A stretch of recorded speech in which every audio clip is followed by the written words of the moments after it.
A grabar esta sesión, que es la del día 28 de abril, día miércoles. Espero que todos se encuentren bien, estén ánimos en alto. Recuerden que estamos en un curso bastante dinámico porque pueden interrumpirme, ¿no?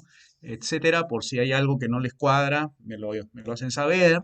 La idea es que tengamos una interacción. Normalmente yo expongo un poquito de largo, de repente si por ahí ven que algo no escucharon bien, me interrumpen, pero normalmente hago una exposición y luego vienen las preguntas que correspondan, ¿ya? En principio, el curso pues tiene un desarrollo de 21 temas, 21 temas tiene. Esos 21 temas están divididos en tres partes. La primera parte es lo que llamo yo la economía libre, el libre mercado. La segunda parte es lo que es el invento keynesiano de la macroeconomía. Dentro de esa segunda parte hay una que es política, económica. Finalmente termina en el análisis de las cinco reformas con una análisis de coyuntura, que esa sería la última digamos, de la sesión que terminaría. Entonces, yo pronostico, dependiendo cómo estemos avanzando, esto probablemente lo terminemos en 3 meses, pero todo depende de ustedes, pues, porque si hay, digamos, retrasos por explicar, repetir, etcétera, entonces eso se alarga, ¿no es cierto? Entonces, no sería en 3 meses, sino más.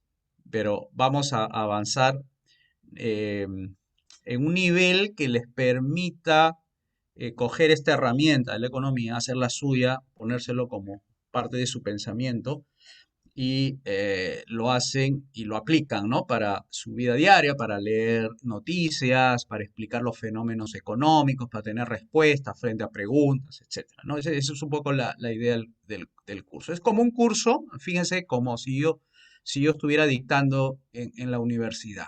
Esto mismo que ustedes ven, un poquito de variación hay en cuanto a la incidencia que yo le pongo más en la parte política por ustedes que en la academia, ¿no?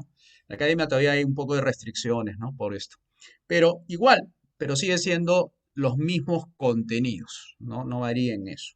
Entonces, la acentuación es un poco más en este campo hacia el liberalismo económico, político, digamos así, el enfoque liberal clásico en su versión política, económica, social, etcétera, que en una dictar clases en la universidad, ¿no? Que es un poco menos incidente en eso. Bien, entonces lo que quería compartirles es lo siguiente. La primera sesión que vimos correspondía a explicar el concepto de economía. El concepto de economía que nos hemos manejado es la de Mark Skousen. Y la Mark Skousen, él, digamos, lo dice así, ¿no? Es el estudio de cómo la gente mejora su estándar de vida a través de la creación de riqueza. Ese es el concepto. Ahora, ¿es el único que hay? No, porque cada libro que se publica hay un concepto ahí y no es igual al de los otros autores. ¿Y por qué lo he escogido? Porque la virtud que tiene ese libro, en mi opinión, es que tiene muchas escuelas incluidas. Por eso ustedes van a ver que en algunos casos hablo de la empresarialidad, luego lo cambio al marco institucional, luego me paso a hablar de el análisis económico de la política, que es la public choice. A veces hablo de los derechos de propiedad, que esa es un poco la línea de Ronald Coase. Y, y así van a ver que intercambio escuelas por herramientas, ¿no? Entonces, eso me lo enseñó este profesor, porque justamente yo lo conocí en el año 98 y ya él en el año 2000, 2009, sí, sí, no, ya desde hace muchos años él ya seguía escribiendo libros, pero hizo el libro texto de economía, o sea, para enseñar en la universidad, y se llama Economic Logic, que es un libro que está en inglés, si lo pueden traer de Amazon, y es muy bueno, o sea, tiene la parte libre mercado, la parte micro y luego macro, que es la tradicional división, ¿no? Bien, entonces el escoger esa definición es un poco para armar el edificio, ¿no? Sobre el cual se va a sostener toda la visión económica que tenemos de la economía, del mercado, del gobierno, de las políticas, etcétera, ¿no? Ese es del estudio de cómo la gente mejora su estándar de vida a través de la creación de riqueza. Por ejemplo, esa definición de que es un estudio tiene todo un antecedente histórico, filosófico, etcétera, que hizo que cambiara de una asignación de recursos a una economía solamente con el ámbito de analizar, estudiar. ¿A quién? Al sujeto, al individuo. Cosa que antes de 1989, que justamente fue el año que se hizo un antes y después en la academia, es que la asignación de recursos es una proactividad que le añaden a la economía hasta 1989, en que se desacredita la economía por el derrumbe del muro de Berlín, producto de una serie de declaraciones de sus reformadores rusos, ahí entre ellos el conocido Mikhail Gorbachev, que dijo dos palabras, glasnost y perestroika, y luego Boris Yeltsin cierra la Unión de Repúblicas Socialistas Soviéticas en 1992. O sea, ya toda el antepasado soviético, que era la competencia usual que había entre el capitalismo y socialismo, se vino abajo el 89 y 92 ya definitivamente, ¿no? Entonces esto tiene impacto en la academia. A mí me agarró justo casi terminando la universidad y tuvieron que suprimir cursos de planificación uno, planificación 2, que eran cursos de asignación de recursos, es decir, el modelo soviético, querían enseñarnos el modelo marxista de cómo se dirige la economía.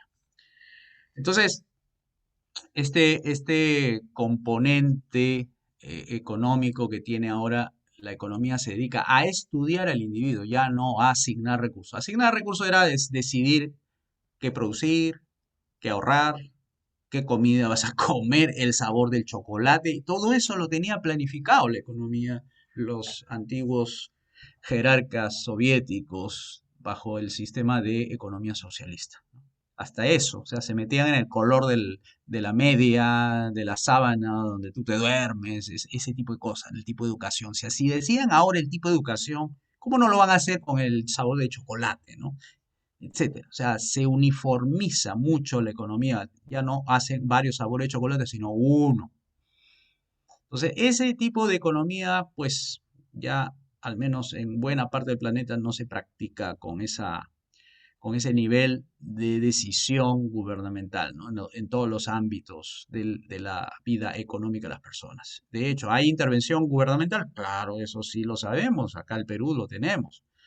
¿Y qué logra? Bueno, miren los resultados. Igualito a los países nórdicos. Ustedes miren su tasa de crecimiento poblacional está bajando.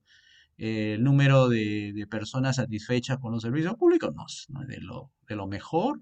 De hecho, comparativamente, claro, si tú comparas los servicios públicos nórdicos con los de acá, bueno, pues ellos no dan tanto porque son países ricos, países capitalistas, no son socialistas como dicen algunos.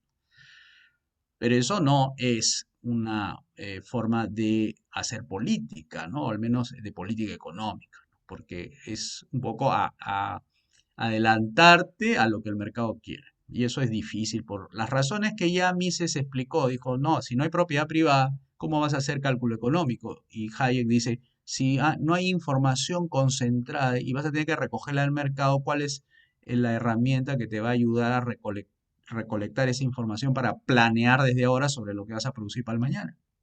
Entonces esas explicaciones, pues bueno, fueron bastante debatibles en su momento, pero ahora ya le han dado la razón. A mí se le dieron 70 años después la razón, cuando él ya en 1929, él adelantó que la comunidad socialista era inviable desde el punto de vista económico. Económico, no estoy diciendo político. Y Hayek, después en el 60, habló del uso del conocimiento de la sociedad, diciendo pues que el conocimiento es disperso, no es concentrado. Entonces, ¿cómo vas a planificar la economía si no tienes una información incluso del mañana? Porque hay muchas decisiones que se toman mañana, no ahora. Bueno, esa información del mañana tampoco lo puedes recoger hoy. Entonces, eso es lo que vimos la primera sesión. Ya, la primera sesión fue un poco explicar el punto de vista histórico, filosófico, económico, el tema de la economía como una ciencia y como una herramienta conceptual. Ahora, lo que nos vamos a dedicar es, no recuerdo bien, a ver si está acá Rubén. No lo veo. ¿Quién estuvo la vez pasada? No sé si Kevin, tú estuviste la vez pasada. No recuerdo si hicimos todo esto. Esto, de las normas formales, informales. ¿Me puedes confirmar si lo hicimos? Analizamos los regímenes constitucionales, que era economía social de mercado, economía de mercado, etcétera. Si vamos a ver esta tabla, a ver si me confirmas, por favor, porque de los... Parece que sí lo hemos visto. ¿Esto también? ¿De Singapur con Cuba? ¿O Juan David? No recuerdo cuál de todos ustedes estuvo la vez pasada. No sé cuál. De Rubén sí, pero no recuerdo bien si vimos esto. Sería bueno que me oriente para saber si hacerlo de aquí o en su defecto continuar. ¿Quién hace cumplir las reglas? ¿Llegaron a revisar el video que les envié a propósito de eso?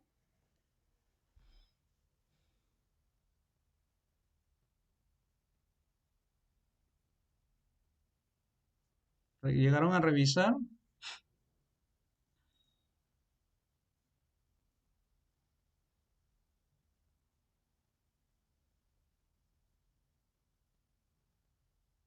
Esto quería saber si lo hemos visto. Esto, todo esto. Pues creo que lo hicimos la primera clase.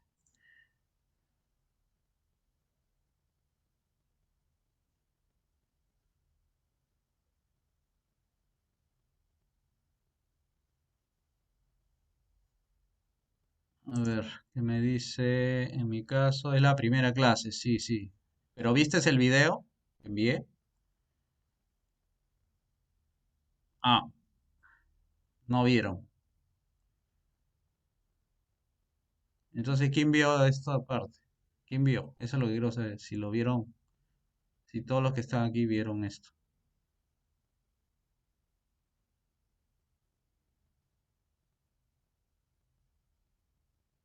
Porque si nadie vio nada, entonces podemos empezar como que no sé, como que no estuvieron, o sea, ninguno, ¿no? A ver, si no lo han visto, ¿ninguno ha visto esto? Ok. A ver, déjame ver qué responde. Ah, ya, pero no sabía. Yo sí vi, profesor, estaba en la clase pasada. Ya. ¿Y qué pasó? ¿Qué vi? ¿Qué vieron? ¿Vieron esto?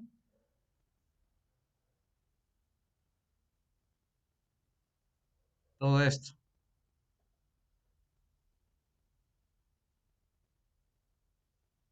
Porque yo pensaba hacer esto hoy día, ¿no? O sea, comenzar con el tema del Estado, por qué el Estado interviene en la economía. Ese es todo un tema también ahí. Bueno, si nadie ha visto nada, bueno, haremos como que nadie estuvo en esa clase, ¿no? Nadie estuvo, ¿no? Recuerden bien, voy a repetir, si alguien estuvo, a saber. Bien, vamos entonces a repetir. ¿Eh? Vamos a ver, pa. Listo, vamos a empezar con lo siguiente. Ok, ok, miren bien, la economía no parte de la nada. La economía para funcionar necesita guías. Ah, tú sí estuviste, Kevin. Entonces, ¿qué llegaste a saber todo esto? Todo. ¿Hasta acá llegamos? Para seguir haciendo el repaso. ¿Hasta dónde llegamos? ¿Hasta acá? ¿Hasta acá llegamos? Confirmo, por favor, si hasta acá llegamos. Ah, oh, ya. Ok, ok, listo, te entiendo. Listo. Hagamos el repaso de una manera un poco más rápida ya. Mírense, queridos amigos aquí. La economía no parte de la nada, parte de guías, parte de normas, parte de situaciones que a partir de esas situaciones que vienen a ser tus brújulas, es decir, a partir de un orden, ¿ah? Es que tomamos decisiones. O sea, uno no puede tomar decisiones si no sabes por dónde empezar. Y si no sabes por dónde empezar es porque no hay reglas. O sea, la economía no es un caos. La economía es una actividad humana necesaria para conseguir hacerse de los fines, o sea, eh, suprimir el malestar. Por ejemplo, el hambre, el frío, la ignorancia, el dolor, ¿no es cierto? Son cosas que hay que suprimirla y para suprimirla lo haces con medios. Eso es lo que dice el profesor Mises. Pero el actuar humano, ahí está el punto. ¿Por dónde empiezo? ¿Por dónde me oriento? ¿Cuáles son las señales? ¿Qué debo hacer? Eso, si no existe un marco institucional, o sea, que, que digamos te diga que para poder hacer de los medios económicos necesitas crear valor, entonces te pierdes en medio de la jungla. Felizmente la economía ha creado sus propias reglas de juego y eso es la ley económica, las leyes económicas que lo vamos a ver, pero debe complementarse con otras reglas de juego. Esas reglas de juego vendrían a ser las garantizadoras de que la acción humana, esa acción creadora de riqueza, que suprime los malestares, es la que determina finalmente el éxito de dicho emprendimiento económico. Entonces, nosotros en economía, todos los días, felizmente hemos nacido en época donde ya no hemos empezado desde cero, ¿no? Hemos empezado donde ya existen reglas. Pero imagínense los primeros hombres de la Tierra, cuando no había mercado, no había intercambios, estaban desorientados. Eran personas nómades. Ustedes ya seguramente por historia en el colegio han aprendido de la historia del Paleolítico y luego el Neolítico. Eran personas nómades, no había mercados, tenían que ir de un lugar a otro, a la intemperie, a luchar contra la naturaleza y todo eso. Y después ya cuando hubo un poco más de sociedad, tenían que luchar entre tribus. Había violencia, no había reglas, era el más fuerte contra el más débil. Entonces nosotros estamos en una economía moderna, donde ya existen reglas. Entonces cuando tú ves las reglas, las miras de esta manera, por ejemplo, ¿no? Una forma de verla es esta. Dicen, inconstitucional cobra intereses moratorios. Ah, o sea, quiere decir que hay una constitución para que habla sobre temas de cobro de intereses. Miren, esas son reglas, son normas, es lo regular. Otra, trámites, procedimientos, pasos. Otro, ideología. ¿Qué tendrá que ver la ideología? Sí, tiene que ver mucho en el tema económico. Nuevas medidas, restaurantes que tienen que sujetarse a lo que el gobierno les dice. Autoritario, esa es otra regla de juego, ¿no? Está ahí, te orientas, eso te guía. Ya sabes cómo es una economía con autoritarismo y una economía libre, democrática, ¿no? O sea, ya te vas dando cuenta de lo importante que son este conjunto de reglas. Entonces, ¿qué hay detrás de la economía? Un conjunto de reglas, de dos tipos, formales e informales. Vamos a ver qué son las informales para comenzar. Son todas estas que ustedes ven, de ideología, doctrina, filosofía, ideas, etcétera, y las económicas. ¿Cómo se caracterizan estas? Se caracterizan así. Todas las reglas informales no están escritas, pero principalmente son estas. No tienen creador. Dos, son atemporales, es decir, no le afecta el tiempo, no se sabe cuándo comenzó y cuándo va a terminar. Tres, son de libre cumplimiento, son de libre cumplimiento, es decir, no estás obligado a aplicar la ley económica, si tú quieres lo haces, si no, no. Entonces, esas que no tiene dueño, que no tiene temporalidad y que no es obligatorio, marca bien lo que es una regla informal. Ahí están las ideas, la doctrina, la filosofía, la moral, las tradiciones que influyen en los comportamientos humanos. Que es dentro de lo que nosotros decimos, es importante tomarlo en cuenta porque a partir de estas reglas informales va permeando a las reglas formales. Vamos a ver cuáles son estas reglas informales en el aspecto de cómo se forman estas normas formales, esas reglas formales. Son estas. Primero, tenemos el liberalismo. El liberalismo es un conjunto de ideas donde sus tres principales principios son los gobiernos son limitados, los mercados son libres y la propiedad privada. El conjunto de ideas que va a permear a la hora de formular, diseñar estas reglas formales, o sea, todo lo contrario a lo informal, quiere decir, si no tiene creador, va a tener creador. Si son atemporales las informales, las formales serán temporales, es decir, tendrá un inicio y un fin de tiempo. Y si es de libre cumplimiento en la informal, en la otra es obligatorio, ¿no? Las normas formales.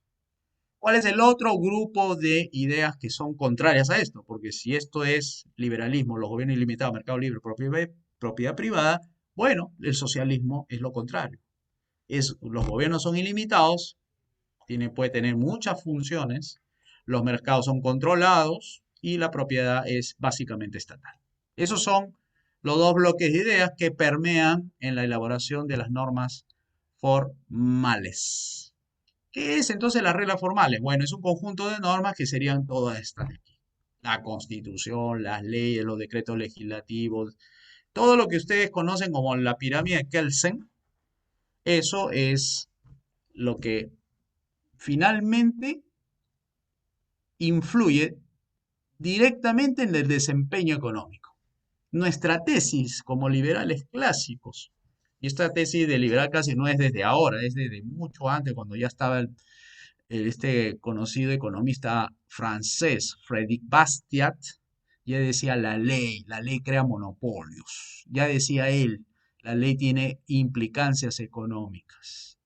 Nosotros vemos entonces a las reglas formales como guías de acción, o sea, qué debes hacer y qué no debes hacer. ¿Qué debes hacer para el gobernante? Las reglas formales para la gente libre es qué es lo que no puedes hacer. No te dice qué debes hacer, sino qué no puedes hacer y por eso son pocas. Las leyes son pocas en economía. Bueno, entonces, ¿qué hacen estas reglas formales? Imagínense que tratan de tipificar el orden. El orden que trata de tipificar los legisladores, lo que crean la Constitución, es que le dicen, por lo menos aquí en el Perú, dice, no, en el artículo 58 dice, la iniciativa privada es libre, punto seguido, se ejerce bajo una economía social de mercado. Ya te lo dijeron quiénes, los legisladores. ¿Quiénes? ¿Qué legisladores? Aquellos que fueron elegidos en una votación popular, lo que va a haber dentro de poco la Asamblea Constituyente, van a generar una nueva constitución. Y seguramente si todas las cosas siguen como están hasta ahora, es decir, la tendencia socialista comunista se impone, ya no va a ser economía social de mercado, sino economía planificada. Entonces, ellos están creyendo, y ahí es todo un tema aparte, que no tiene nada que ver con economía en el sentido directo, sino indirecto. Es lo que decía Hayek en su libro Derecho, Legislación y Libertad. Tratan de imponer un orden llamado taxi a un orden que en realidad existe, que se llama nomos. Y es que el mercado ya existe antes de la legislación, porque Hayek habla de legislación, no de ley, para hablar de estos temas. Entonces la economía social de mercado es un orden que el legislador impone sobre un orden que ya existe, que es la economía libre, la economía de mercado. Trata de crear un orden que ya existe. Y es que los legisladores, como no saben nada de economía, creen que no existe orden en el mercado. Entonces ahí tienen las tipificaciones de las tres. Entonces vamos a ver un poco de ejemplos, ¿no? ¿Qué cosa es esto que estamos hablando? Fíjense, miren las comparaciones de las tres constituciones. La cubana es la que hace referencia a la economía socialista. Miren lo que dice el artículo 18 de su antepasada última modificación. Artículo 18 dice, en la República de Cuba se ejerce o se rige en una economía socialista, basado en la propiedad de todo el pueblo. Ese es un argumento o una redacción de un argumento para decir, bueno, como es del pueblo, bueno, se supone que tú eres dueño también, ¿no? Pero en la práctica, en la praxis, ¿no? La juris, ¿no? En el jus, es prácticamente el gobierno es el que tiene la propiedad de esto. Y más abajito dice, ¿y la dirección de qué tipo es? ¿Descentralizada? No, es planificada, que tiene en cuenta, regula, controla el mercado en función de los intereses de la sociedad. O sea, ya es eh, un conjunto de normas que ya reguló esto. O sea, ya los legisladores cubanos han visto que a la economía hay que reordenar, o sea, hay que imponer un orden, el orden que ellos tienen en su cabeza en la realidad, ¿no? Artículo 19. El Estado dirige, regula, controla la actividad económica conciliando, o sea, el gobierno finalmente va a conciliar los intereses nacionales, territoriales, colectivos, individuales en beneficio de la sociedad. La planificación socialista, es decir, el orden que va a generar sus leyes, constituye el componente central del sistema de dirección de desarrollo económico y social. O sea, quien toma las decisiones dentro de la planificación socialista es el gobierno. Eso es lo que te está diciendo. Cuando comparamos la economía social de mercado, en el artículo 58, arranca diciendo la iniciativa privada es libre. Hasta ahí bonito, parece ser libre mercado. Pero arregló, punto seguido dice, se ejerce una economía social de mercado. Ah, ¿y qué significa eso? Punto seguido después. Bajo este régimen, el Estado orienta el desarrollo del país. Ah, la palabra orientar es un verbo de acción. Actúa, verbo de intervención. ¿Dónde? Generando empleo, salud, educación, seguridad, servicios públicos e infraestructura. Esos son principalmente, no dice exclusivamente o no limitadamente, dice principalmente. O sea, ¿se le puede ocurrir intervenir más áreas? Sí. Artículo 59, felizmente, dice algo al respecto sobre la libertad, ¿no? Dice, el Estado estimula la creación de riqueza. Ah, o sea, los que se dedican a crear riqueza no tienen estímulos para crear riqueza y por tanto el Estado tiene que intervenir para estimular. ¿Ves? Los legisladores pues tienen una idea errónea de lo que es creación de riqueza. Cree que la creación de riqueza es algo que está dado. No, hay que crearlo, pero para crearlo hay que combinar factores y las personas que combinan factores se dicen empresarios, que son los que crean riqueza. Pero bueno, eso no lo tienen claro los que hicieron este artículo, porque dice hay que estimular. Pero si los que crean riqueza ya tienen implícito la motivación por la cual crea riqueza, si no lo hace es porque no encuentra rentabilidad en lo que va a hacer. Y ahora si lo hace, quiere decir que ya está motivado por el tema del lucro. El lucro es parte de su motivación. Así que más estímulo es simplemente una palabra política, ¿no? ¿Y qué garantiza? Bueno, la libertad de trabajo, la libertad de empresa, comercio, industria, etcétera. Esto es economía social de mercado. Y por último, la economía de libre mercado, que no está tipificada, porque es libre, es la de la Constitución de Estados Unidos, artículo 1, sección 8. ¿Qué es lo que uno puede encontrar? Lo único que puede encontrar cerca de la economía es la palabra comercio. Regular el comercio con las naciones extranjeras. Eso es lo que tú puedes buscar. La palabra economía no la vas a encontrar.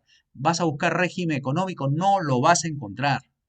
A menos que hagas una búsqueda en el artículo 1 y vas a encontrar la palabra comercio, nada más. O sea, puede existir un orden económico sin un régimen económico en la Constitución, sí, te lo demuestra esta Constitución de Estados Unidos de 1787. Entonces, ¿qué es una economía social de mercado? Bueno, básicamente te dice, ok, hay libertad, pero un ratito, todavía el gobierno tiene algo que hacer ahí. Por eso todavía hay cierto nivel de intervención, no tanto como en una economía planificada, pero sí lo suficiente como para que el gobierno esté presente. ¿Y esto dónde encaja? Ah, encaja prácticamente en un capitalismo mercantilista. Ya vamos a explicar qué cosa es eso. ¿Qué es economía de mercado? Bueno, esa es la economía libre. No se necesita poner libre mercado porque toda economía de mercado es libre, ¿no? A menos que diga, ah, si va a intervenir el gobierno, entonces ya deja de ser libre y por tanto no sería de mercado porque el gobierno intervendría. ¿Y qué cosa es? Es esa economía donde la gente decide decide cómo mejorar su estándar de vida creando riqueza. ¿Y dónde puede insertarse? Solamente puedes encontrarlo una economía libre en un sistema capitalista de libre mercado. Bien, vayamos a la tercera. Y la economía planificada, esa que vimos del gobierno cubano, bueno, ahí el gobierno decide qué producir, qué consumir, qué ahorrar, qué invertir, etcétera. Todas las actividades económicas que se les ocurra, todas esas las hace el gobierno. Entonces, ¿a quién se le priva? A la persona. ¿A qué? A decidir qué producir, porque si no eres tú, es el gobierno. Recuerden bien, si no eres tú, es el gobierno. Si el gobierno hace algo, no lo puedes hacer tú. ¿Y qué pasa con esa idea de que existe AFP y ONP al mismo tiempo? ¿Quién decide finalmente? ¿Tú o el gobierno en el mercado? En la práctica, el gobierno sigue decidiendo. A pesar de que tú puedes competir libremente, aparentemente libre, pero el gobierno pone las reglas de juego, porque ya basta que el gobierno intervenga, ya deja de ser libre. Entonces tú no tienes libertad. Y significa también poseer la propiedad privada. O sea, el gobierno es, digamos, el único dueño de todos los medios económicos que le permite a la gente hacerse de ese medio de manera libre. Si se le priva la propiedad privada, ya le privaste la libertad a la gente. Por eso que la propiedad privada es importantísima. Si no sabemos defenderla, ya perdimos el último reducto de la libertad. Vamos a ver, ¿qué es capitalismo? Aquí la acentuación es la siguiente. No es solamente un sistema económico que permite ahorrar y acumular riqueza. También es un sistema político, porque la economía no se puede desligar del derecho. O sea, tú no puedes ejercer una actividad de comprar y vender a menos que tu garantía de la vida sea una certeza. Si tú vas a ir a un lugar donde no hay derechos individuales, ni a la vida, a la libertad y la propiedad, ni ese negocio va a prosperar, ni tú vas a ir para allá. O sea, hay que tener en cuenta que la economía funciona donde existe garantías a la vida, a la libertad y la propiedad. Si no hay garantías, nadie pone negocios. Nadie puede poner negocios donde la gente va a morir. Va a asesinar, a morir asesinada. Y nadie va a ir o nadie va a hacer negocios en un lugar donde a quien va lo secuestran. Nadie va a poner un negocio en un lugar donde se le expropia. Entonces es político, el capitalismo es un sistema económico, pero a la vez político, porque ahí los individuos son los que crean la riqueza, son los que permiten el establecimiento del ahorro. Eso es lo que hace crecer a una economía, el ahorro y la inversión. Y una vez que se ahorra, se invierte, se produce riqueza. Hay que tener garantizado la vida, la libertad y la propiedad. Entonces, de aquí hay que tipificar, porque esos ataques directos al capitalismo uno lo puede esquivar así. Ah, tú que eres socialista, seguramente denuncias al capitalismo explotador. Sí, seguramente debe ser el mercantilista o el de Estado. Porque si me hablas de capitalismo no hay uno solo, hay tres. ¿Cuál es el mercantilista? Bueno, ese es el sistema de privilegios. O sea, en el capitalismo puede haber privilegios. Hay un capitalismo que puede funcionar con un gobierno que arma pequeños grupos de interés para su provecho, para seguir gobernando. Hace alianzas y le da a gremios, empresas, minorías, etcétera, con fines políticos y económicos lo que necesitan para ellos dejar tranquilo al gobierno y el gobierno pueda estabilizarse y pueda seguir adelante y gobernar. ¿No? Entonces le da privilegios, le concede beneficios que el resto de la población no lo tiene. Eso puede ser tanto a nivel económico como a nivel político. Por ejemplo, las licencias a los sindicatos. Por ejemplo, los dirigentes de sindicatos. Acá en SUTEP, aquí hay dirigentes pagados por el gobierno. Eso es por ley. O sea, los que hacen actividad sindical les pagan su licencia, o sea, para que hagan política. O sea, nosotros los contribuyentes pagamos en impuestos y una parte de ellos se va para sostener a estos sindicalistas, que pueden estar en un momento bien con el gobierno y en un momento se molestan, salen a las calles, bloquean pistas y piden aumento, Bueno, eso también lo pagamos nosotros, los que no estamos metidos en el gobierno. Esos son privilegios, por ejemplo, de tipo político, no todo es económico, es político, porque es el estatus que posee un dirigente gremial. Y bueno, sobre leyes, privilegios, hay muchos. Por ejemplo, la minería tiene muchos privilegios. No paga impuestos cuando está en exploración, pero sí pagan los comercios, sí pagan en su fase de exploración los impuestos. Pero los mineros no. Por ejemplo, gremios. Los colegios profesionales tienen leyes que le obligan a los profesionales a pasar por ahí, si no, no pueden ejercer su profesión y tienen que pagar mensualmente una cuota como agremiado. Estos son gremios que son medievales, o sea, esto ya existía desde el siglo XIII, XII en Europa, ¿no? O sea, los colegios profesionales son herencias medievales, por si acaso. Los liberales estamos en contra de las leyes que obligan a los profesionales a asimilarse para ejercer su profesión. En cambio, en el caso del capitalismo de Estado, ahí el gobierno tiene el privilegio de crear sus empresas. O sea, todo lo que el gobierno necesite por producir, crea empresas para eso. Entonces es un sistema económico y político donde la producción está en manos del gobierno porque crea sus propias empresas estatales. Y todo es con ley. La ley, por eso les decía, señores, la ley, la ley, la ley. Las normas formales son las que tienen impacto directo sobre el desempeño económico. En el capitalismo de libre mercado, donde los derechos individuales se respetan y la gente es libre de crear y acumular riqueza, nadie le impide a la gente, ni siquiera al gobierno, de que puedas producir, que puedas generar, puedas ahorrar, etcétera, cualquier cantidad de riqueza. El gobierno no interviene. ¿Eso quiere decir que el gobierno no existe? No, el gobierno existe, pero no existe dentro de la economía. Lo que existe es para proteger derechos, por ejemplo. Estás yendo a un supermercado, entra una banda de criminales, mete bala a un montón de gente, hay heridos. ¿Tiene o no tiene el derecho del gobierno a mandar sus efectivos policiales e intervenir en ese lugar, en esa plaza, en ese mercado? Pero ¿cuál es su tipo de intervención que está haciendo ahí?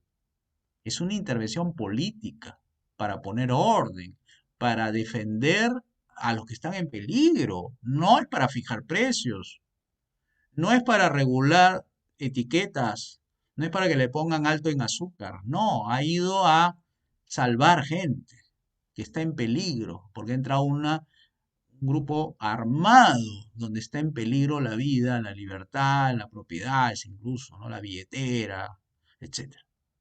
Esa es la intervención que nosotros hablamos los liberales. No es que tiene que decirle al empresario, primero pídeme permiso acá, vas a la municipalidad, pides a ver que te haga un, un permiso de zonificación para ver si puedes poner acá tu colegio. No, no, ese no es su labor del gobierno. El gobierno está para garantizar derechos. Entonces, en resumen, tenemos dos sistemas que afectan las normas formales. Una es el liberalismo y el otro es el socialismo. El socialismo va con capitalismo de Estado, porque es el que crea la riqueza y lo hace en una economía planificada, mientras de la derecha tenemos el liberalismo, que su forma económica es el capitalismo liberal y se ejerce en una economía de mercado. En cambio, cuando hablamos de capitalismo mercantilista, que es el de los privilegios legales para ciertos grupos, se hace en una economía social de mercado, donde el gobierno, en una economía social de mercado, tiene grados de intervención. Entonces, nosotros estamos en Perú, ¿no? Estamos en esa lógica, de la del medio. Que si las cosas siguen como están en la política, se va a girar hacia la izquierda, ¿no? También nuestras evidencias económicas nos muestran sobre esta tesis que estamos manteniendo, que las leyes sí influyen en el desempeño económico. Porque como hay un grado de intervención, por ejemplo, en la Constitución del 79, que es mayor en materia económica que la del 93, vas a ver los resultados económicos. Ves ahí una serie de indicadores que son como 3, 6, 9 indicadores y hay 4 columnas. Y cada columna se refiere, 2 se refiere a la Constitución del 79 y 2 se refiere a la Constitución del 93. Entonces, te vas a dar cuenta que entre el 79 y 89, es decir, 79 que inicia y 89 10 años después, ¿cuáles son los resultados económicos comparativamente hablando contra la del 93 10 años después, 2003, y 21 años después, 2014? Vas a ver las diferencias abismales en los rendimientos económicos. Por ejemplo, PBI, que es un indicador de la riqueza del país, entre el 79 y 89 varía en 1.000 millones. Pero cuando tú hablas después de 10 años de la Constitución del 93, te vas a dar cuenta que esa cifra ya no es 150.000, 160.000, no, es 245.000. Y 20 años después, el doble. Crecimiento promedio, 3%, 0% en el año 89 con la Constitución del 79, que es la más intervencionista, y vas a ver crecimientos de 8 y 9% con la Constitución del 93. La inflación baja de 67%, 37.000% a 2%, 3%. Eso es para que vean el grado de protección del dinero. O sea, se devalúa menos tu dinero con una constitución más o menos de economía social de mercado contra una economía tipo planificación centralizada, que era la Constitución del 79, que lo vamos a analizar dentro de un momento. La tasa de desempleo igual, como baja después ya de 21 años, después de la Constitución del 93, los números de huelgas igual, algo que estaba en 600 con la Constitución del 79, baja a 68, 89. La pobreza del país, que es algo, digamos, que se destaca mucho, casi el 80% en el año 89, baja a cerca del 24%, aunque es alto todavía a nuestro entender. Entonces, para que vean que algo tiene que ver las normas formales, sí, porque las normas formales tratan de poner un orden donde ya existe un orden económico. Esto es lo que les decía hace un momento. Comparemos la Constitución del 79 contra la del 93. En el artículo 110 de la Constitución del 79 dice, el régimen económico de la República se fundamenta en los principios de la justicia social. ¿Ve? Esto es un principio político. Justicia social es justicia distributiva. Justicia distributiva es la justicia igualitaria en materia económica. Es darle los que producen menos, darle más y quitarle a los que producen más para darle a los que producen menos. Y aquí después dice orientados a la dignificación del trabajo. O sea, no pone ni siquiera al empresario como fuente de creación de riqueza. No, es el trabajo, es el trabajador. Y eso es marxismo, señores, es marxismo. Marxismo decía, el creador de la riqueza es el número de horas producidas por el trabajador. Esto es, artículo 110, es un párrafo socialista. Y compare contra el artículo 58 donde ya las revoluciones socialistas bajan, ¿no? Dice, la iniciativa privada es libre, se ejerce una economía social de mercado. El Estado orienta, bueno, ya, un poco menos, ¿no? Artículo 111 de la Constitución del 79, ¿qué dice? Formula la política económica y social mediante planes de desarrollo. Más adelante, punto seguido. La planificación, ya te dice todo eso. Artículo 112, la planificación. Prácticamente no, ni siquiera es necesario poner socialista, ya es socialista el hecho de planificar. Porque ¿quién decide aquí? ¿El mercado o el privado? Perdón, ¿el mercado o el Estado? El Estado. Y en el artículo 59 de la Constitución del 93, bueno, habla de las garantías constitucionales a estos derechos a la libertad, ¿no? Libertad de empresa, libertad de trabajo, de comercio, industria, bueno. Eso es lo que da información a los que toman decisiones económicas si deben o no de invertir en un país. Se fijan en esto, en la constitución, en las reglas de juego. Por eso decía, la economía no opera en un vacío. Aquel que va a poner su dinerito, va a poner en el sentido de invertir para ganar, mira esto. O sea, los que no conocen la constitución. Para que vean comparaciones de las constituciones de Estados Unidos, Perú. Estados Unidos tiene apenas 7 artículos, el Perú tiene 205. Número, años de promulgación, 1787. El Perú, 1993. Número de constituciones. Perú, 12. Estados Unidos, 1. Régimen económico en Estados Unidos no tiene. Perú sí. ¿Cuántos números de leyes tiene Estados Unidos? Bueno, puede ser que esté en 13.000, pero el Perú sí es 31.000. O sea, Estados Unidos tiene 3 veces menos leyes, a pesar que tiene más población, o sea, tiene 325 millones de habitantes, y el Perú con más leyes, 3 veces más que Estados Unidos, tiene una población 10 veces menor que la de Estados Unidos, que es 31 millones. ¿Cómo puede ser que un país tan grande como Estados Unidos tenga menos leyes? Ah, eso sí puede ser, porque estás dándole libertad. Recuerden que cada vez que haya una promulgación de una ley es menos libertad para la gente, porque es más obligación cumplirla. ¿Cuánto resulta en PBI per cápita? Estados Unidos te produce $65.000 anuales.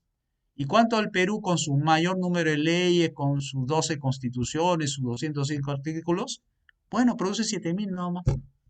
Ah, entonces a mí me está diciendo algo. Algo tiene que ver las normas formales con el desempeño económico. O sea, ya está, como se dice, apoyando la tesis que estamos manejando. Acá hay dos regímenes, el régimen cubano y el régimen singapurés. Cuba es el emblema del comunismo, Singapur del capitalismo.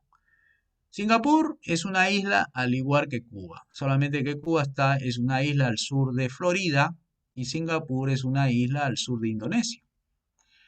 Singapur tiene 4 millones de habitantes, mientras Cuba tiene 11. El PBI cubano llega a 68.000, mientras Singapur, ¿cuánto? Tiene cerca de 4 veces el PBI cubano con menos población. ¿Mm?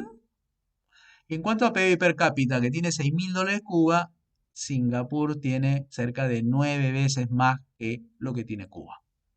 O sea, menos población produce más riqueza. Expectativa de vida van por ahí. Mortalidad infantil, la mitad es en Singapur. Alfabetización, Cuba sí gana ahí. Líneas telefónicas 52 cada 1.000 habitantes y en Singapur son 1.258 líneas por cada 1.000 habitantes. 31 personal computers, 31 cada 1.000 habitantes en Cuba y en el caso de Singapur es 622 cada 1.000 habitantes. Usuario de internet 11 en Cuba versus Singapur 504. Pistas asfaltadas en Cuba 49% versus Singapur que tiene 100%. Ayuda por habitante, $5 mensuales, contra Singapur, que es cero. ¿Por qué cero? ¿No le da nada? No, simplemente no hay pobres. Yo he estado ahí, yo conozco, yo he visto. Es una ciudad. No hay pobreza, no hay esteras, no hay zona rural, es pura ciudad. Fuerza laboral, 4 millones versus 2 millones. O sea, la mitad de fuerza laboral te produce mucha riqueza más que en Cuba. ¿Es un tema cultural? No. ¿Es un tema geográfico? No. ¿Es un tema de tamaño? No. ¿Cuál es entonces la diferencia? Es que son dos regímenes económicos diferentes. Nuestra tesis es lo siguiente. La ideología influye en la política.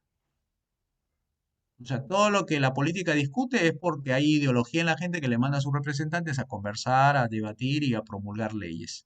Las leyes finalmente se sancionan y la prosperidad económica depende del número de leyes. Malas, por supuesto, no leyes buenas, malas. Lo que quiere decir es lo siguiente, la mucha riqueza de una economía va a depender de las pocas leyes. ¿Y las pocas leyes de qué depende? De que se discute en la política un gobierno limitado. ¿Y de qué depende un gobierno limitado? De que la ideología de la gente que escoge a quienes van a representarlos políticamente tiene que por lo menos ser una ideología propensa a la libre empresa. En términos data dura, diremos pues que la Constitución del año 79, que parte desde el primer periodo no, el segundo periodo de Belaúnde, fíjese cómo hay picos que bajan luego, y la Constitución del 33, que duró hasta el año 68, que entró el gobierno revolucionario de Velasco, que lo reemplazó por el estatuto del gobierno revolucionario, generó este disparo de la economía social de mercado cuando se cambia de constitución al 93. Entonces, como verán, ¿algo tiene que ver? Sí, algo tiene que ver las normas formales. ¿Y las normas formales de dónde salen? De las normas informales. ¿Y las normas informales qué son? Un conjunto de reglas que son ideológicas, son normas o guías, regularidades, si quieren llamarlo también así, de ideas, de filosofías, costumbres, tradiciones, incluso las leyes económicas.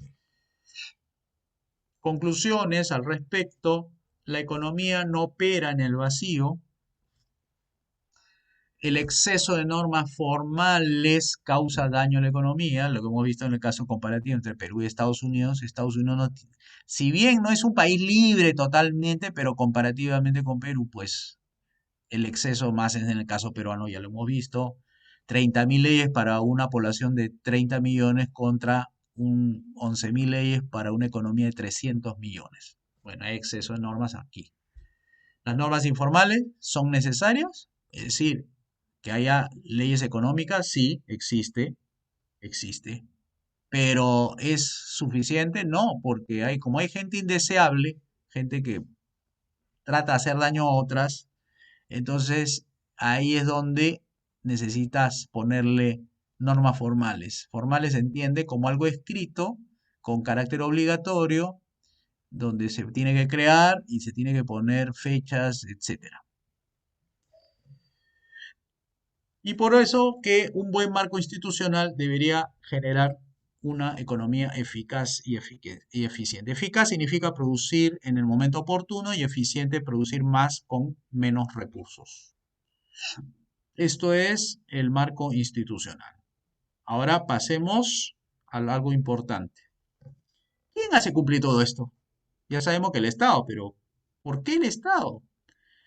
¿Por qué el Estado debe hacer cumplir las reglas formales? Eso escrito, obligatorio, que tiene sanciones, que tiene creadores, etcétera, que trata de establecer un orden. Bueno, porque hay ciertas áreas de la economía, por ejemplo, que si tú miras las normas formales, dice, ¿y por qué Petroperú, siendo una empresa estatal, emite bonos?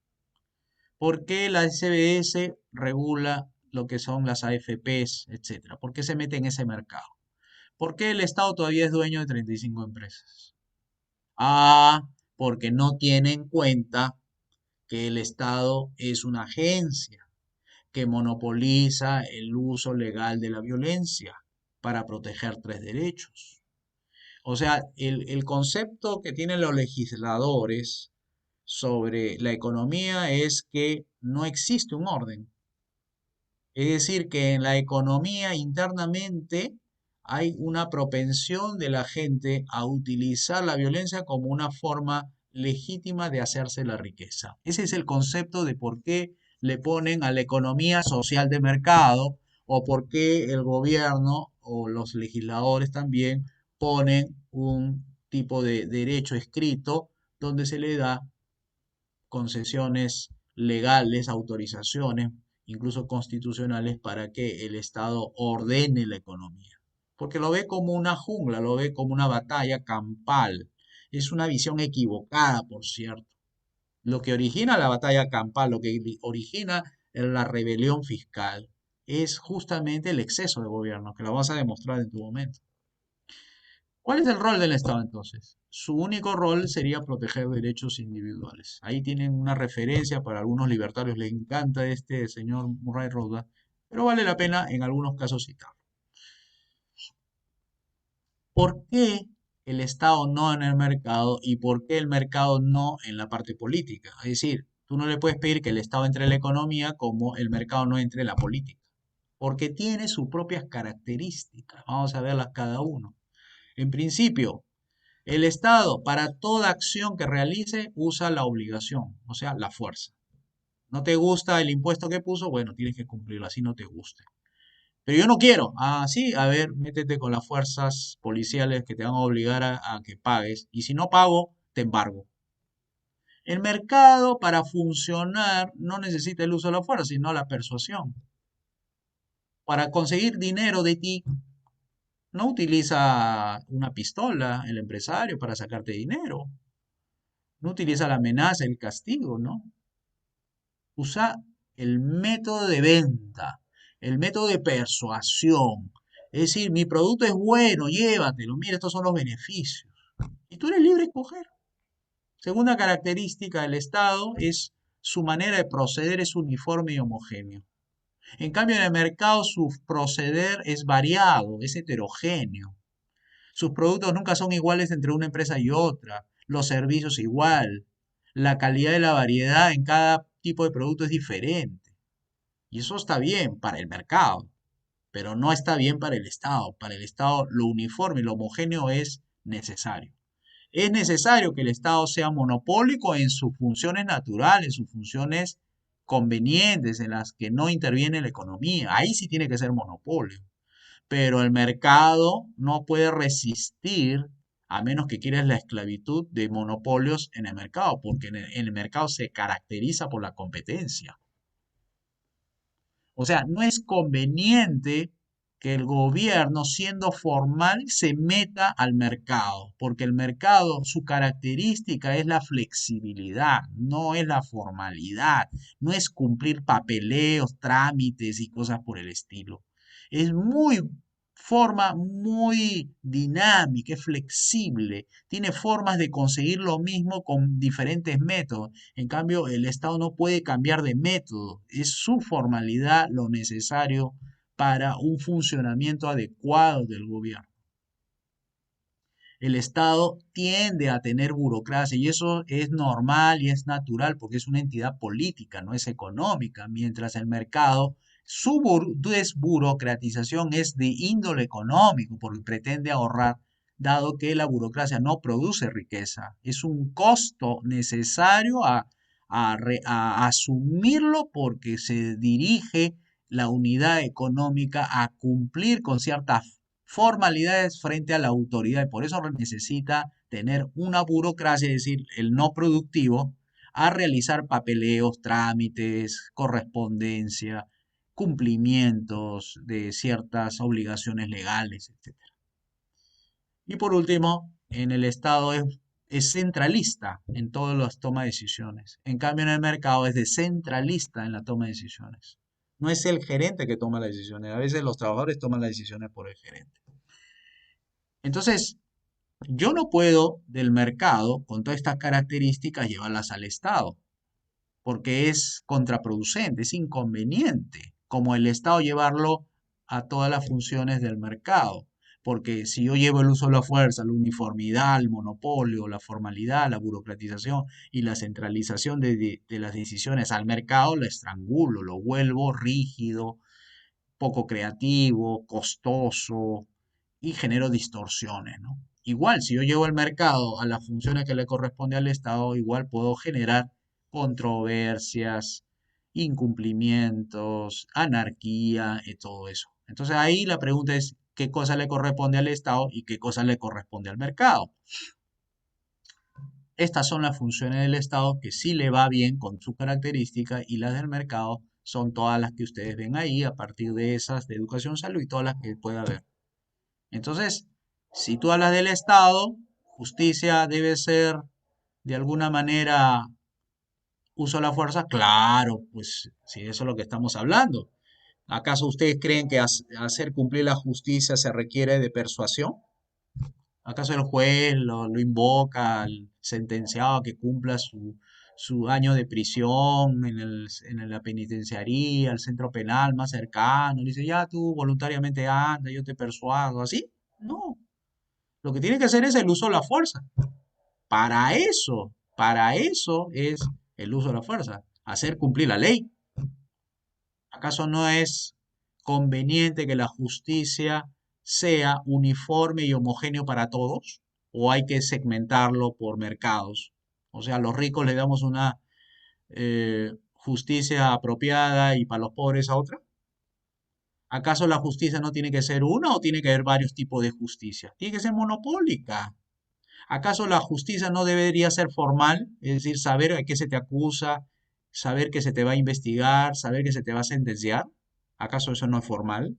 ¿Acaso no es bueno que el juez tenga su burocracia y no tenga que estar pegando expedientes, cosiendo expedientes, llevando la parte de los trámites administrativos? El juez administra justicia y la burocracia administra todos los trámites. ¿Acaso no es bueno que la justicia centralice sus decisiones, el responsable, digamos así, de la toma de decisión, lo sea uno, centralice, y que no esté disperso por ahí su toma de decisiones y no tenga que rendir cuentas después? ¿Acaso no es conveniente que la seguridad también use la fuerza, el policía use, digamos, sus armas para, eh, de alguna manera, frustrar el uso de la fuerza de otras personas y organizaciones criminales? ¿Acaso no debe estar la seguridad constituida en un cuerpo uniforme de personas que sepan proceder frente a la justicia, frente a la autoridad, frente a la civilidad? Por eso usan uniformes, por eso tienen identificaciones, por eso hay comisarías. ¿Acaso su proceder no está regido bajo una misma ley para todos los policías? ¿O hay diferentes leyes para cada tipo de policías? ¿Acaso no hay una sola seguridad, un cuerpo de seguridad llamado Policía Nacional que es un monopolio? ¿Acaso no tiene burocracia interna para que atiendan a las personas y no estén los policías metidos en las comisarías y no estén vigilando las calles? ¿Acaso no hay una dirección centralizada llamado Director General de la Policía?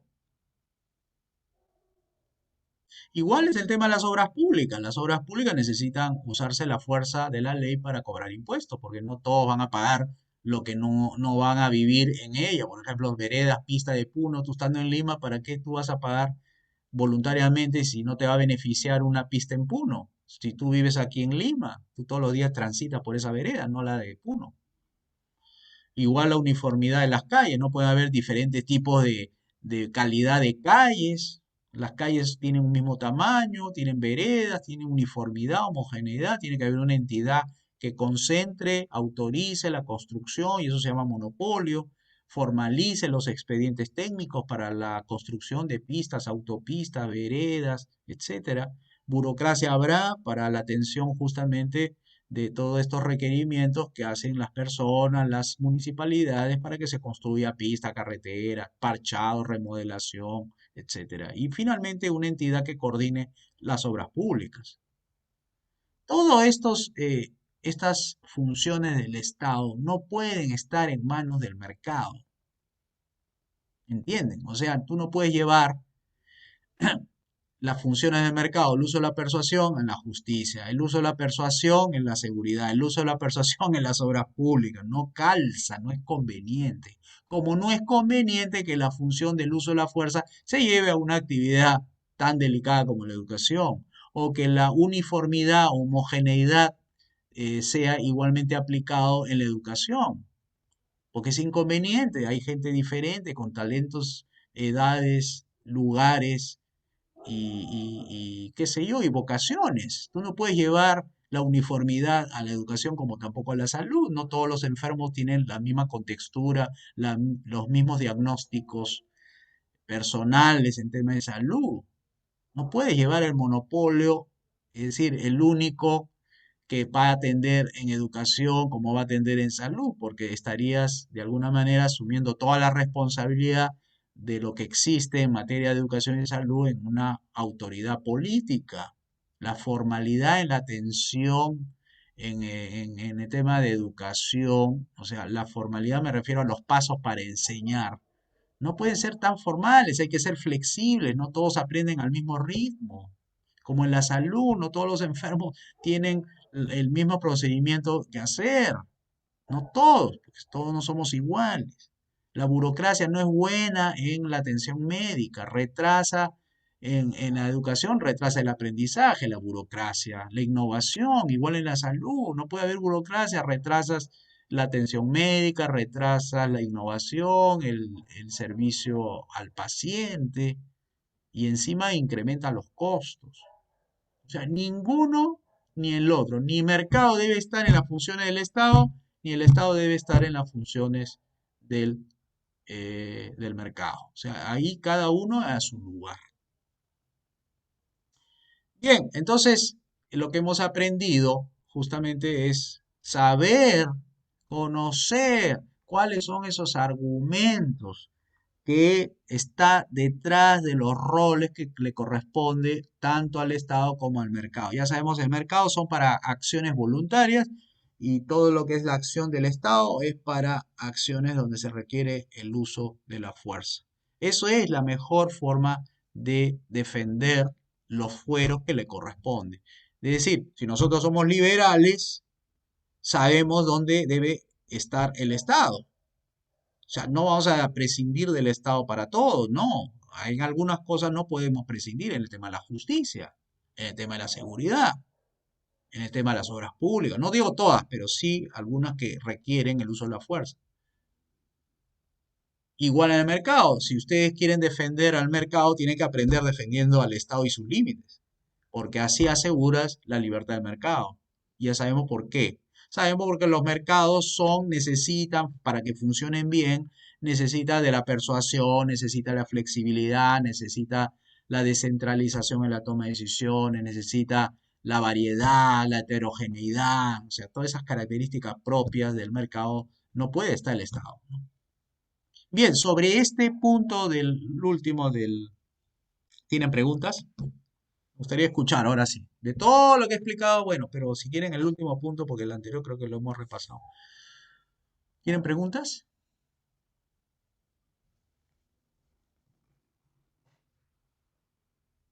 Ahora sí es rueda de preguntas.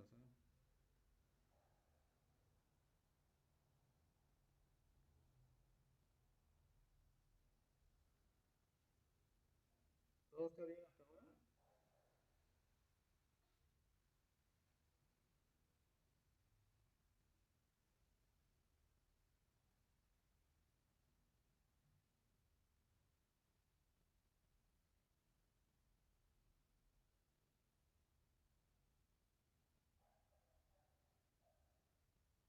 ¿Todo está bien? ¿Han entendido? ¿Está claro? ¿No hay preguntas? Bueno, entonces podemos avanzar con algunas propuestas. A ver, fundamento del comportamiento económico. Ahora que ya hemos hablado de las razones por el cual los ámbitos de acción del Estado y del mercado están claramente definidos, ahora vamos a hablar lo que es propiamente de las normas informales. Las normas informales tienen su rol y es la de influir en el comportamiento humano. Felizmente existen leyes y estas leyes económicas son las que direccionan el comportamiento y el accionar en el mercado. ¿Y qué cosa es lo que estamos tratando de decir? Decimos lo siguiente. Para nosotros la ley económica es una norma que pautea las acciones individuales en un determinado curso de acción. Si yo tomo lo que dice el profesor Hayek, lo que voy a encontrar es que él señala norma como pautas, o sea, como una suerte de establecimiento de regularidades que funcionan para la gente. Cuando algo no funciona, no es norma, o sea, no se regulariza, no se vuelve parte de tu accionar humano algo que no funciona. Las normas que se han quedado son las que han dado un tipo de utilidad. ¿Qué es un tipo de utilidad? Que le ha servido a la persona en su proceder siguiendo una pauta que le ha conseguido elevar su estándar de vida. Cuando la gente funda empresas es porque encuentra que es una norma social que para crear riqueza tienes que organizar una unidad económica donde se combina cuatro factores de la producción.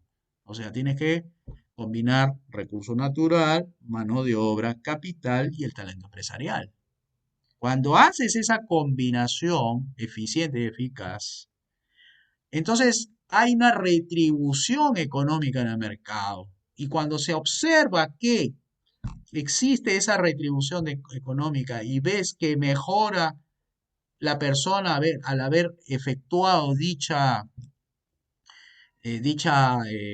emprendimiento económico, entonces la gente copia. La gente también trata de hacer lo mismo por un tema de ensayo-error. Ya ensayó uno y le fue bien. Ensayo yo y si me va bien, el tercero que está detrás mío también copia y se vuelve una norma, es decir, se regulariza. Es decir, las normas son acciones individuales repetitivas que en forma de ensayo se van yendo descartando las que no funcionan y las que funcionan. O sea, las leyes económicas es un resultado de un proceder que ha sido a través de muchísimos años y que se ha ido descubriendo por científicos sociales para ir categorizando. Dice, esta ley es de la oferta, es decir, la permanente compra de productos baratos le permite a la gente tener holgura económica. Eso es una norma, esa es la ley de la demanda. La ley de la demanda te dice eso, que a la medida que tú compres a precios cada vez menos, vas a tener una posibilidad de que te sobre. Es decir, a menor precio compras mayor cantidad. Y eso es una norma que no se ha escrito, que es de libre cumplimiento y que no tiene creador. Entonces, eso es para nosotros ley económica, una norma que pautea las acciones individuales para seguir un curso de acción. Hay de dos tipos, las económicas, la que hemos señalado, y las artificiales o gubernamentales. Las económicas, ya saben, son de estas tres características, no tiene creador, no le toca el ámbito temporal, son atemporales, y por último, no son de obligatorio cumplimiento. En las artificiales, que son necesarias, sí tienen creadores, sí tiene una fecha de inicio, incluso hasta fecha de término, y sí tiene carácter obligatorio. ¿Cuál es el rol entonces que cumplan las leyes gubernamentales? Es proteger a las personas que le ejercen. Las leyes no está para regular las leyes económicas. Las leyes gubernamentales no está para regular las leyes económicas. Porque si tú intentas decir, vamos a evitar que el precio del arroz suba, estás controlando a la actividad humana, no al precio, sino a las actividades humanas que compran y las actividades humanas que venden. Toda ley gubernamental va al individuo, no va a los precios. Va al individuo, no va a la producción. Va al individuo, no va al ahorro. Va al individuo, no va a la exportación y la importación. Siempre las leyes controlan a los individuos porque la economía es un resultado de la acción humana. La economía no es economía de producción, es economía de la acción humana. Por eso que las leyes deben concentrarse nada más en proteger la vida, la libertad y la propiedad. Y dirán ustedes, ¿y eso es todas las leyes que existen en la economía? No, hay también estas leyes que sancionan el mercado, que le llamamos regulaciones preventivas. O sea, añádanle a ustedes a las leyes económicas estas leyes que están en la frontera entre la economía y la administración, entre la economía y el negocio. Fíjense de la siguiente manera, para que le quiten un poco los argumentos a aquellos que sostienen que el gobierno tiene que regular a la empresa, que tiene que regular los negocios, como si no existiesen regulaciones privadas sancionadoras que castigan cuando no respetan la empresa privada esas normas. Primero, los dueños de los negocios tienen políticas, tienen lineamientos, tienen directivas que se lo hacen conocer al gerente que administra el negocio. Entonces están en permanente fiscalización, los regula, los dueños, los accionistas regulan el comportamiento del gestor principal del negocio, llamado CEO, Chief Executive Officer. Lo fiscaliza.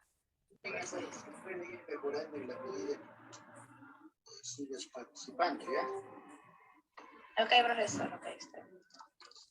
Sí. Doctor, yo le doy otro ejemplo. A ver,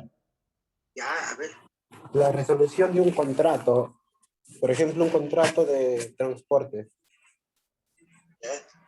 Cuando ya se termina el contrato hay una resolución. así Eso puede es. ser causa-resultado. Ujú. Eso es del proveedor. Cuando cumple el contrato, hay resultados, hay resoluciones. Sí, Sí. sí, sí, sí. O la entrega de un bien puede ser también. Exacto. Esas son las reglas, esas son las normas que están dentro de un contrato. Esas son las regulaciones privadas. Y que son permanentes, ¿ah?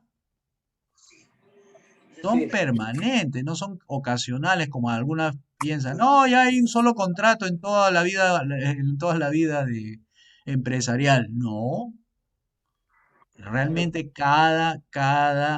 la vida, digamos así, empresarial es una vida llena de contratos. En este caso, de servicio, ¿no? Se cumplió y eso entonces ese acto jurídico ha tenido. A ver si se pega un poco al micrófono porque no estaba escuchando bien lo que dijiste, pero bien, voy a continuar. Entonces, los dueños tienen ahí sus lineamientos, sus directivas, sus políticas. Es el órgano máximo que controla el gestor de la empresa. Vamos a ver la otra regulación, el otro regulación preventiva, que no tiene que ocurrir la desgracia, simplemente le dice la competencia. Un número de empresas, unidades económicas están en el mercado y rivalizan, y hay unos que van adelante y otros que van atrás. Y ya sabemos que los que van adelante, es decir, los que le van bien, generan educación para el resto. Es decir, la educación significa yo te enseño cómo se prospera, yo te enseño cómo se lidera, yo te enseño cómo se genera ganancias. Porque si una empresa va primero y los otros van segundo y los va tercero, compitiendo en un mismo mercado, es porque el que está adelante es líder. El que está adelante está haciendo las cosas bien, está atendiendo al mercado, está teniendo mayores ventas, está teniendo mayor rentabilidad de negocio. Incluso el ambiente laboral puede ser bueno. Entonces, ¿qué le está informando al resto? Bueno, le está diciendo, haz lo que estoy haciendo. Fíjate, yo hago esto y me va bien. Bueno, haz algo parecido, pues. O innova, por último, supérame. Utiliza un método diferente. A ver, quiero verte. O sea, saben que esto, el proceso de competencia es el proceso de descubrimiento, como decía el profesor Hayek. Y ahí se va a descubrir los precios, se va a descubrir los métodos de producción, se va a descubrir la forma de contratar, se va a descubrir incluso las horas que debes abrir tu negocio. No todos los lugares son iguales, no todos los lugares empiezan a las 9 de la mañana, otros empiezan tempranito, otros empiezan a las 11. ¿Entienden? O sea, la competencia es un proceso de descubrimiento de normas de conducta de los gestores. Si cada empresa es una unidad que compite con otra, le va advirtiendo, le va diciendo y por supuesto, el descubrimiento es simultáneo sobre cuáles van a ser las directivas que debe tomar el gerente para que le vaya exactamente, le vaya bien, ¿no es cierto? Entonces va a tomar acciones concretas los gerentes. Ahí Kevin Vega dice lo siguiente, profesor, en caso de las personas discapacitadas, ¿cómo podría trabajar sin la ayuda del Estado? Es buena pregunta y es por lo siguiente. Una persona discapacitada, si pretende trabajar para una empresa de manera voluntaria, tiene que cumplir con las expectativas de la empresa, ¿no? ¿No crees tú? Por ejemplo, o una persona ciega puede ser chofer de un transporte público. Por supuesto que ahí no hay nada que hacer, ¿no? Ahí una persona que no tiene capacidad de visión no puede, por más, digamos, bueno que pueda hacer el empresario con él, no lo puede poner en un puesto donde hay mucha responsabilidad del manejo de personas. Pero sí puede ser muy bueno trabajando en labores donde no use su capacidad de visión, sino su capacidad motora, ¿no? No sé, de repente habrá algunas personas que al carecer de visión pueden ser muy buenos tocando piano, pueden ser muy buenos haciendo masajes, pueden ser muy buenos siendo psicólogos en el sentido de escuchar a las personas con las que interactúa. Entonces, hay, digamos, la incapacidad física puede ser un limitante. Mientras existan empresas que puedan utilizar de forma libre los servicios de una persona discapacitada, no quiere decir solamente ciego, puede ser, le falta un brazo, no tiene una buena posición motora su pierna derecha, etcétera. O sea, el mercado tú sabes que es flexible. Entonces, cuando tú dices sin la ayuda del Estado, ¿a qué te refieres con la ayuda del Estado? ¿Ayudarlo en qué? Por ejemplo, en no abusar de su condición. Por supuesto, el Estado sí tiene digamos, un deber con esa persona. Es decir, si hay alguien que abusa de él por su incapacidad física, bueno, ahí está el Estado para ayudarlo, para salir en defensa de él. Pero no para obligar al empresario a que lo tome como un trabajador. Por ejemplo, eso no es ayuda. De eso no estamos hablando.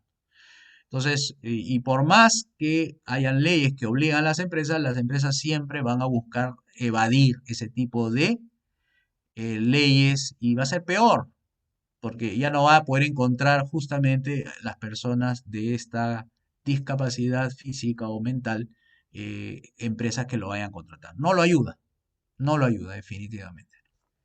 Bien, tercera regulación que tiene la empresa privada, las certificadoras.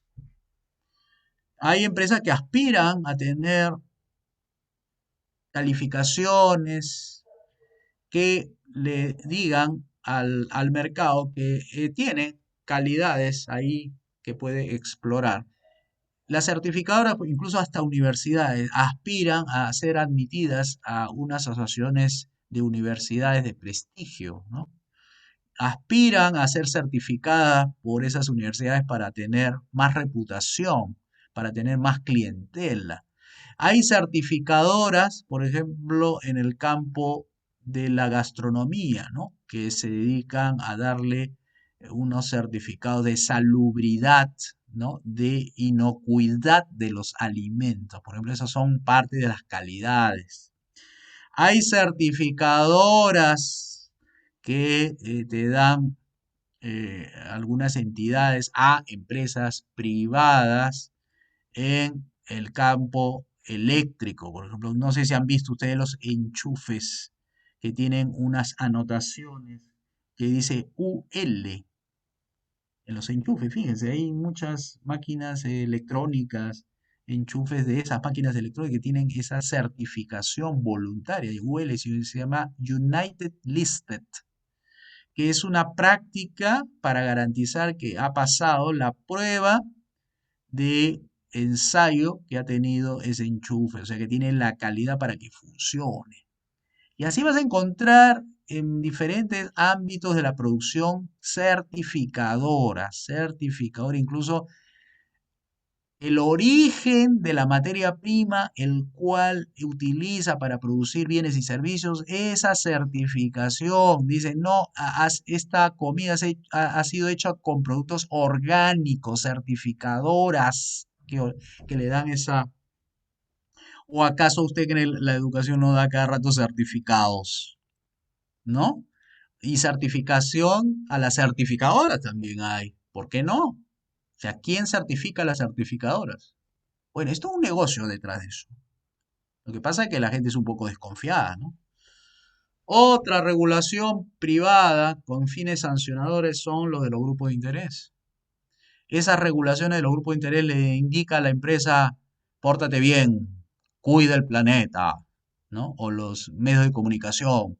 Esta empresa está realizando una buena labor, entonces por mantener ese estatus de buena empresa, hace mejor las cosas, porque hay grupos de interés que pueden ser asociaciones de consumidores, que pueden ser asociaciones o gremios de productores, que puede ser universidades que están estudiando la casuística de las empresas que están investigando, los medios de comunicación, ¿no es cierto?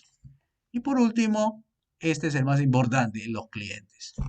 Otra regulación que recibe directamente de su cliente, le dice cómo debe atender, qué precio debe poner. Esos son regulaciones propias del mercado y son sancionadoras porque le puede quitar la confianza. Como así como el dueño le puede quitar la confianza. A ver, los grupos de interés estaría los inversionistas estarían en los dueños. Porque ustedes saben que los inversionistas entran en los negocios como dueños, ¿no? Invierto en acciones. Entonces, ahí como dueños, en ese rubro de los dueños. Los clientes son pues sancionadores. Ah, tú te portas mal conmigo, ah, no te compro. Entonces no quiere perder un cliente, porque recuerden que hay costos para obtener clientela, hay costos. Y eso es, digamos, más barato mantenerlo que conseguir uno nuevo, ¿no? Entonces ahí tienen las regulaciones preventivas, sancionadoras. Pórtate mal, mira lo que va a ocurrir. Esto es lo que no ven normalmente los gobiernos, ¿no? Creen que todo es el vacío. No está el gobierno en la economía, cree que es una anarquía, cree que no existe orden. El desorden lo provocan ellos cuando intervienen en la economía. Bien, vamos a entrar a las leyes de la economía, no vamos a poder abarcarlas todas porque son como 21 y como el tiempo corre, vamos a avanzar a algunas, ¿ya? Vamos a ver la primera de todas. La ley de la oferta. ¿Qué es la ley de la oferta? La ley de la oferta dice así: mientras todas las cosas o los factores que influyen sobre la oferta se mantengan igual, o sea, constante, mientras las cosas, el ambiente y todos los factores se mantengan constantes, mientras que el precio sube, la cantidad ofrecida también aumenta, o viceversa. ¿Y esto a qué viene? Esto es por la sencilla razón que los que están dedicados a hacer negocios, los que están dedicados a hacer comercio, los que son industriales, productores, etcétera, todo ofrecimiento lo hace porque espera que le paguen bien. Si le pagan mal, no ofrecen. Si le pagan bien, ofrecen. Esto es una ley. Por ejemplo, si tú pagas algo a una empresa, la empresa te da una cantidad de bienes y servicios que viene a ser como beneficios al final, ¿no? Porque tú compras un producto para beneficiarte, ¿no? Si quieres superar un malestar, te compras pastillas. Si quieres superar una ignorancia, te matriculas en un curso. Pero son cantidades las que te da. Entonces, si tú pagas más, te da más. Es como los pasajes de avión. Si tú pagas más, te pueden dar el asiento ejecutivo. ¿Y qué beneficio tiene el asiento ejecutivo? O sea, ¿qué cantidades te está dando adicionalmente a lo que daría una un pago por una clase turista? Es que en el ejecutivo te dan un asiento mucho más grande, más ancho, más cómodo, fíjense los beneficios, ¿no? Más ancho, más cómodo, más distanciado de las personas. Sales antes que el resto, te dan más comida, más bebida, tienes baño casi propio, porque ahí en esa salita no hay muchos. Pero si tú te vas a la clase de turista por pagar menos, te dan menos. Te dan menos comida, te dan menos asientos, te dan menos comodidad, te dan menos, porque estás pagando menos. Entonces, si tú le pagas más, ellos te dan más. Si tú le pagas menos, ellos te dan menos. Es así la ley de la oferta. La ley de la oferta se maneja siempre por querer cobrar más, pero cobra más porque da más. Después vamos a analizar esto con más cuidado cuando avancemos las otras leyes y tenga que explicar, porque esta ley de la oferta y la ley de la demanda son leyes claves. ¿Qué es ley de la demanda? La ley de la demanda dice, mientras todos los factores que alteran la ley de la demanda permanezcan iguales, mientras todos estos factores se mantengan iguales, se mantengan sin cambio, en la medida que sube el precio, la cantidad de demanda disminuye. En la medida que suba el precio, la cantidad disminuye. En la medida que baje el precio, la cantidad demandada aumentará. O sea, aquí estamos diciendo al revés de lo que decíamos de la ley de la oferta. Porque aquí es la gente que está con un presupuesto. Y el presupuesto dice, si me cobran más, me alcanza menos. Y si me cobran menos, me alcanza más. Entonces, si le cobran menos, le alcanza para demandar otras cosas. Pero si bajan los precios, podría con ese mismo presupuesto comprar más. Entonces, todo depende del precio. Si el precio sube, compra menos. Si el precio baja, compra más. Pero para el ofertante, cuando el precio baja, ofrece menos. Y cuando el precio sube, ofrece más. O sea, tiene una relación inversa. No es igual. Por eso hablamos de la ley de la oferta en el sentido para los que venden, ofrecen, comercializan, producen, industrializan, etc. Y para los que son simplemente compradores, será la ley de la demanda en el cual adquiere algo a mayor precio, es posible que compre menos. Ahora, estas leyes están sujetas a unos factores. Y estos factores precisamente son los que pueden cambiar la ley de la demanda y pueden cambiar la ley de la oferta. Entonces, aquí nos vamos a quedar porque ya saben, son otras 19 leyes más adelante que las vamos a explicar la próxima clase, o sea, el próximo miércoles a las 7 de la noche. ¿Tienen alguna pregunta entonces antes de despedirnos?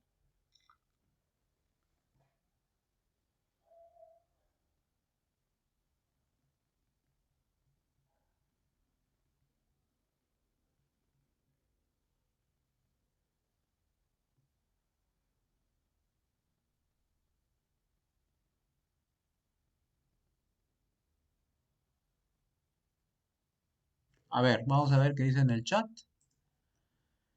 Buena clase, profesor. Muchas gracias, Kevin. Muchas gracias a usted. Entonces, al no haber preguntas, nos despedimos el día de hoy. Hoy día estamos 28 de abril, así que les dejo este enlace. Lo voy a, por favor, eso sí, bájenlo a más tardar el día de mañana, ya, porque yo lo quito después, porque estas grabaciones ocupan varios gigas de espacio.